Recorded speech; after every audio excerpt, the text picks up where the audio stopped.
Thank you, everybody. And wanted to just introduce ourselves. I'm Melvyn. I'm in an area called Transaction Banking at OCBC. And we're looking at e-payments, e-platforms, using digital technologies to enhance finance and payment processes. But I'm very pleased to be joined today by my partner in crime, Yong Leng. She's had a very interesting career spanning private and public sector, covering property insurance, and currently she spent the better part of the last decade helping us at Land Transport Authority to build some of the most important road infrastructures that we have in Singapore. Welcome, Yenn, and thank you for joining me. Thank you, Melvyn. I'm happy to be here and seeing so many of you. Well, today we're going to talk a little bit about how we use technology to help something that's extremely manual. Conditional payments are very prevalent in our society today, and we have taken a look at how we could use something called purpose-bound money, which is basically blockchain technology wrapped around with smart contracts in order to facilitate and digitalize these payments. So we're going to jump right into this, and I'm going to ask Yenn, how do we come up with the value proposition that we have in the construction industry to apply purpose-bound money to this problem? Okay, certainly. So maybe let me start with just giving a broad context of what is mobilization advance. So mobilization advance, or MOB advance as we call it, is an upfront payment that we provide to the main contractor after the tender award. So this mobilization advance, the amount is typically a small value of the total contract amount. And then what we do is this MOB advance is very useful in the construction industry because it provides help to the main contractor with the initial costs, such as buying materials, mobilizing the equipment at the construction site, or engaging subcontractors. So the key concern we have today is no visibility over the use of the funds. And also another issue we noted is actually the payment flow to the contractors. It can take several months because of manual verification, document processing. So that's where our problem statement came about. How might we transform the MOB advance payment process to achieve two main goals? First is the transparency and governance over the use of funds. And second, how might we make it more efficient disbursement process? So our proof of concept journey started with OCBC back in August this year. So fast forward 3 months, and here we are with a potential solutions. Yeah. So maybe I can hand it back over to Melvyn to tell us more about the solution that OCBC has developed for us. Thank you, Yenn. And it was an interesting journey when we were presented with the problem statement, but essentially how it works is this. The Land Transport Authority will be funding an account, a PBM account for the contractor, for them to access as and when they require and as and when the conditions are met. They would upload a set of conditions to the blockchain platform in order for us to manage and control the funds as they are dispersed. Once the funds are in the account, the blockchain, the tokens will be minted off the blockchain, and the smart contracts will be attached to the tokens that have been minted.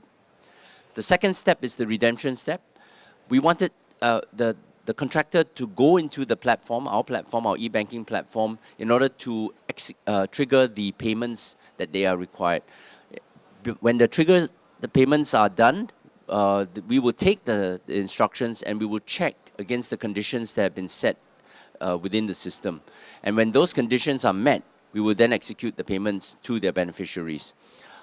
If the conditions are not met, a rejected status is sent back both to the contractor as well as to LTA.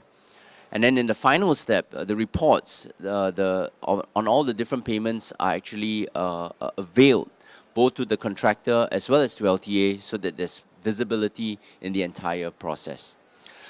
All of this used to be done manually, or in fact used to be done within an opaque process that isn't digitalized. And with the use of the PBM and the smart contracts that wrap around the tokens that are minted, we're able to digitalize the entire experience. But we wanted to do two things in this whole experience. First was to ensure that the way in which the contractors executed their payments would not change. They would use the same ways of going through their e-banking platform of their banks in order to execute the payments. The second thing is that we didn't want the contractors to have to do any extra steps in order to ensure that these conditions are met and to prove that the payments could be made. And in doing so, in the process of using the PBM against these construction payments, we were able to achieve these two outcomes. However, I think as with all things and all new things, we were challenged with many new thoughts and hurdles along the way. I wanted to go back to Yenn and say, what were some of the challenges that we faced and what were some of the learnings that came out from this POC? Actually, when we went to OCBC, we have two primary requirements. First, we wanted a simple solutions. Because construction companies, they vary in sizes and their tech capability. So we told OCBC we wanted something straightforward and would not require significant efforts from the contractors or even changes to their payment system. And also we wanted something that worked for all contractors regardless of their banking relationships, because not all contractors have an OCBC bank account and it is not possible for us to mandate our contractors to have any specific bank account. So I guess these two requirements guided the whole collaboration with OCBC to push for a solution that is both inclusive and user-friendly.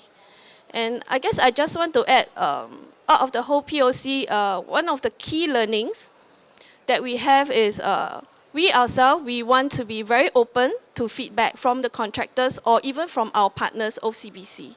So we see this feedback as useful insights for us to have a different perspective on how we are doing things today and how we can be more efficient tomorrow.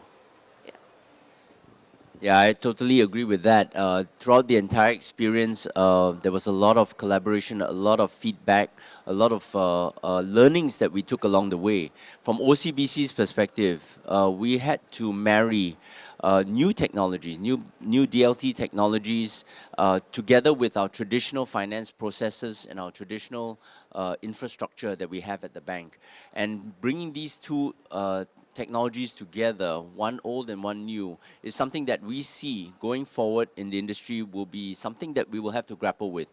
We will always be in a hybrid model until everything and every process can be tokenized within our country.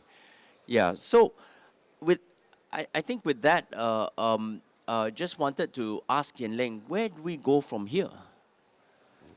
Okay, our next step is actually to extend the trial to more contractors. So currently we have 3 contractors onboarded the solution, and we are working with them very closely together with OCBC to understand their experience and how we can refine the solution moving forward.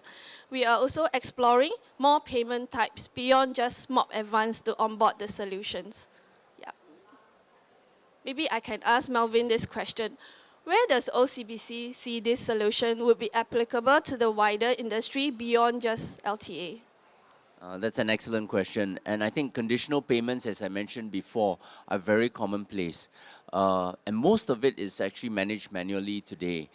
We see a lot of applications in areas in real estate. We see it in insurance. We see it in logistics. We see many of these technologies used to try to change the way in which we manage payments against conditions, against contracts. The area of procurement, for example, is going to be rife with change if we were able to apply these technologies to the contracts and digitalize some of these contracts that we see. Yeah. So with that, I think it's a really interesting time that we are facing right now. I would like to thank LTA for the opportunity to really explore. Leng is one of partners that I find who is willing to take a chance to look at new technologies and try to apply them to something and learn along the way. And I think that is something that all of us together can benefit from. So thank you very much, Leng. Thank you, thank you. I'd just like to add one more thing. Our strategy is definitely going out for a gradual rollout approach to assure the contractors that we are managing the transition together with them. Yeah, so last but not least, I also like to express my appreciation to OCBC for their unwavering support and resolve in this journey with us on the trial. I mean, this is the kind of public-private partnership that can drive significant improvement in the way we work today. Yeah, thank you OCBC again. Thank you very much, and thank you everybody for your time. Thank you.